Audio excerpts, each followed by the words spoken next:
Nakaumang ang mga tangkeng pandigma sa loob ng Bangsamoro Government Center at nakakalat naman sa loob at labas ng BGC ang mga miyembro ng Philippine Marines at mga pulis ngayong unang araw ng paghahain ng Certificate of Candidacy.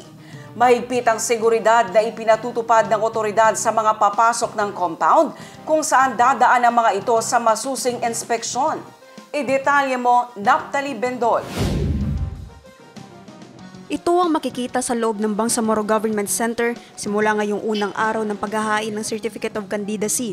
Nakaumang ang tangkeng pandigma sa loob ng BGC at nakakalat naman sa loob at labas ng compound ang mga miyembro ng Philippine Marines at Police ngayong unang araw ng paghahain ng COC. Mahigpit ang seguridad na ipinatutupad ng otoridad sa mga papasok ng compound kung saan dadaan ang mga ito sa masusing inspeksyon.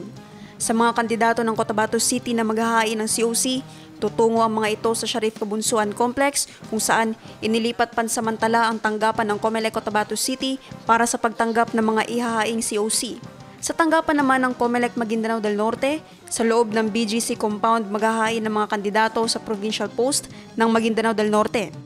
So far po with the preparations that ginawa namin, AFP, Comelec, PNP, sa tingin po namin magiging maayos po yung filing of COC natin ngayon. Yan po yung very purpose po natin, kaya ganito po, we ask the understanding, patience, and cooperation po nung lahat po nung mga Cotabateños, pati na rin po yung mga affected po na nasa ibang munisipyo na pumapasok po dito sa Cotabato City kasi naglagay po kami ng some rules dahil din po ito sa seguridad nating lahat.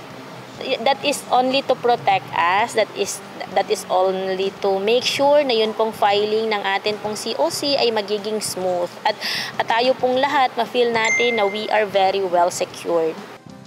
Simula ngayong unang araw ng paghahain ng Certificate of Candidacy, ito ang magiging sitwasyon sa Governor Gutierrez Avenue, Cotabato City, papasok sa Bangsamoro Government Center. Isang sasakyan lamang bawat kandidato ang papayagang makapasok sa loob ng Bangsamoro Government Center.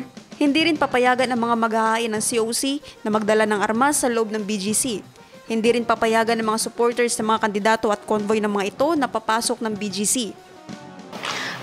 From day 1 po hanggang October 8 po ng filing of COC, nandyan po yung ating security to make sure po na yung filing po ng COC dito sa Cotabato City as well as in Maguindanao del Norte, which is nandito lang po sa BGC, is magiging maayos po. Nasa full alert status ngayon ang PNP ProBar upang masigpitan at palakasin pa ang security at operational preparations para sa peaceful at orderly na paghahain ng COC. 4,888 police personnel ang idineploy ng PNP ProBar sa 119 municipalities at cities na nasa ilalim ng kanilang AOR na kinabibilangan ng Maguindanao del Sur, Maguindanao del Norte, Lanao del Sur, Basilan, Sulu, Tawi-Tawi at Cotabato City. Kabilang dito ang 1,468 personnel na magpapatupad ng seguridad sa mga ruta at checkpoints. 1,294 naman ang itinalaga na civil disturbance management contingents, 1,232 ang magsisilbing security personnel, 544 ang nakatuka sa convoy security at 350 na quick reactionary forces. Nais ng ProBar na matiyak ang kaligtasan ng bawat mamamayan, lalo na ang mga kakandidato na maghahain ng kanilang Certificate of Candidacy sa lahat ng lugar sa rehiyon.